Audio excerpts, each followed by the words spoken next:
Hi everyone, my name is Cecilia and I am one of the Ho family student tour guides at the Harvad Art Museums. Today, as you can see, I have attempted something a little bit different. I've attempted to replicate Alexei von Jawlensky's painting, Head of a Woman, on my own face in makeup. This painting is from around the year 1911 and it is displayed on the first floor of the Harvad Art Museums in the Art in Germany Between the Wars gallery. And so today I'm going to be attempting to offer a sort of makeup tutorial. I think this kind of sustained close looking that it takes to replicate or attempt to replicate a painting on one's own face is actually very helpful in getting a richer sense for how a painting works and what exactly it shows. And so, like I said, I'll be taking you through all the steps you need to transcribe Head of a Woman onto your own face.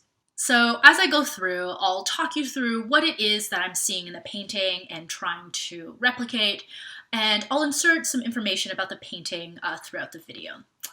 So with all that said, keep on watching and I will take you through the steps that you need to create this wonderful look. Alright, so I'm starting with a blank canvas of sorts. I have some concealer on and I filled in my brows, but that's about it. So I'm wearing this orangey yellow shirt to mimic the one that the sitter has on. And I guess I'll jump right in. So the first thing that I'm noticing about this painting is that the sitter has a very kind of particular complexion. She has these patches of bright white underneath her eyes and at the top of her forehead and along the bridge of her nose. And then it looks like on her cheeks there are these patches of bright reddish pink. Then around her face it seems to be outlined and an orange pigment not dissimilar from the orange of her shirt. And finally there's this kind of bluish green circle in the middle of her forehead and right under her bottom lip. I'll start by trying to replicate this orange outline. It seems to be most prominent around her hairline, her forehead, down her right cheek, which is the viewer's left, and across her jaw a little bit as well.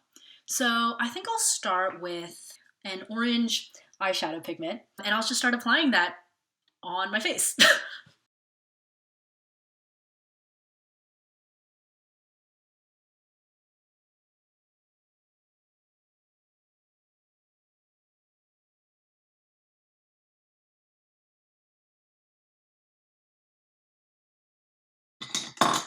Cool, so I look ridiculous. I think I was a little overzealous on my forehead.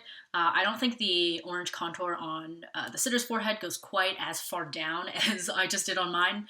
Let's see if I can just dust off some of the extra pigment here. Is that better? That's a little bit better. So now that we've really just committed to this process, let me now try to address the pinkish red pigment on her cheeks.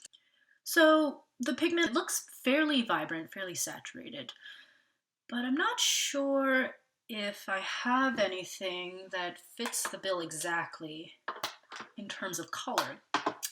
So what I think I'll do is go in with a pink blush to start, and then I'll layer over top a kind of bricky red eyeshadow to try to get the effect of that pigment that's between red and pink. All right.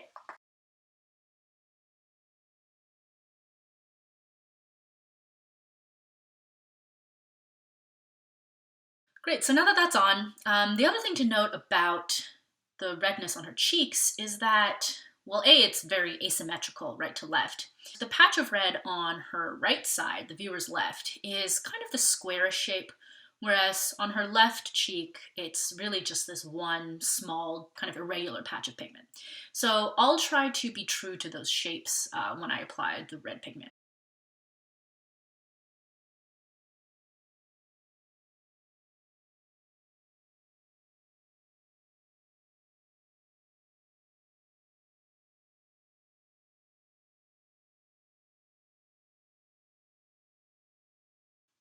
Right. So I think that's as close to the real thing that my limited makeup skills will allow.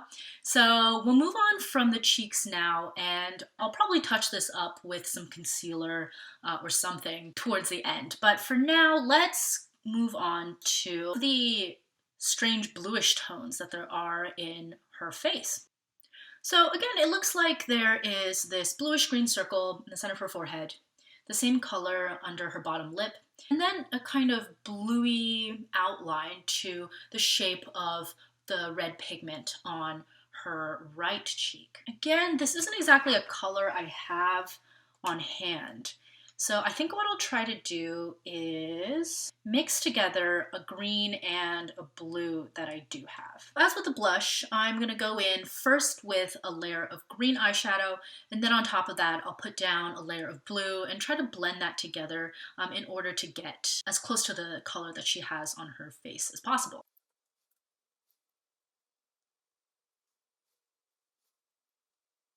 And the patch on her forehead seems to be in this vaguely donut-shaped kind of arrangement, in that the outer ring of the patch is a little bit more pigmented than the center. So I think I'll try to emulate that as much as I can.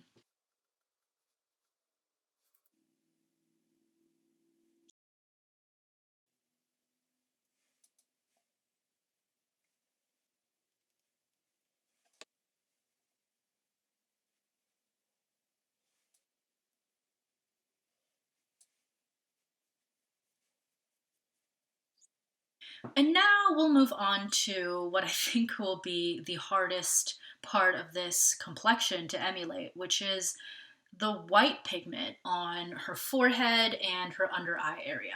And I say that because I don't think I have a white powder that is as opaque as that. So I'm gonna have to improvise. What I think I'm gonna have to do is apply a layer of concealer and then set that with a very thick layer of powder in order for the color of the powder to come through as prominently and as opaquely as possible.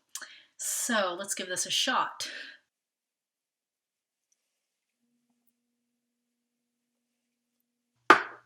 Yeah, this isn't quite reading as white. The other thing I can do is try to apply a highlighter and see if that shows up.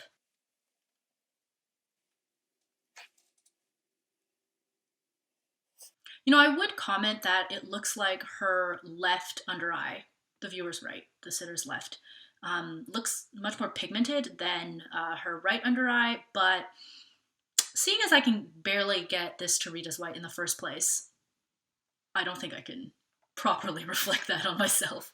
I think this is as bright white as I can get my under eyes to be, and now I'll just repeat the same thing on my forehead.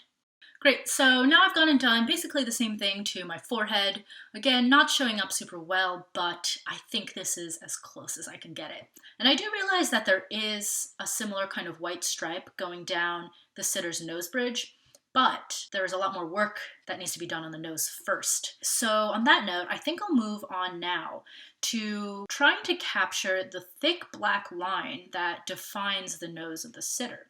So it looks like this line extends from the figure's eyebrows and all the way down the bridge of the nose. And it also looks like there's a similar kind of black line defining the outline of the sitter's lips. I'll try to capture the effect of the black line with just a black eyebrow pencil. And so I'll draw down from the inner corners of my eyebrows, down the bridge of my nose, and try to make my nose look as thin and long as possible. And I'll also take in the inner corners of my eyebrows because it looks like the figure's eyebrows are pretty close together, especially the one on the viewer's left, the figure's right, which looks like it's coming in pretty considerably.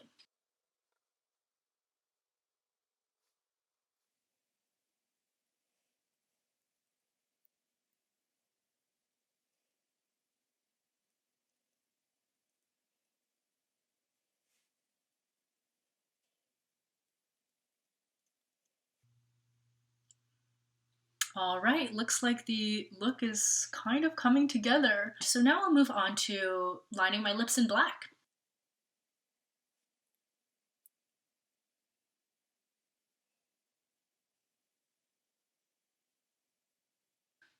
All right, I think that just about does it. I look crazy.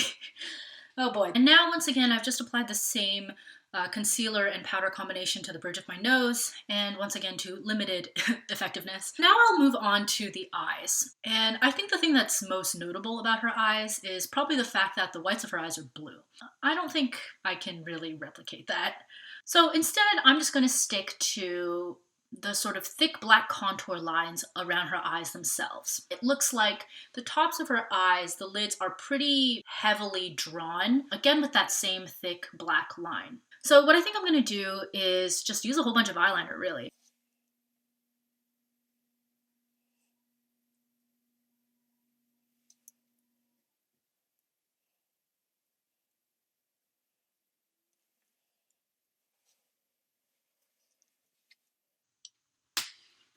Woof.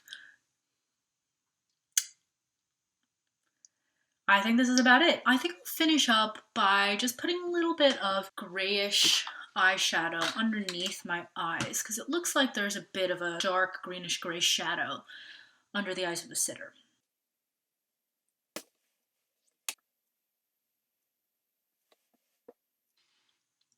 All right, I think that about does it for the eyes. Oh man, I look ridiculous. I'll finish this off with some lipstick. So it looks like the lips of the sitter are kind of this corally pinkish color. I can't tell exactly, but I think this is fairly similar.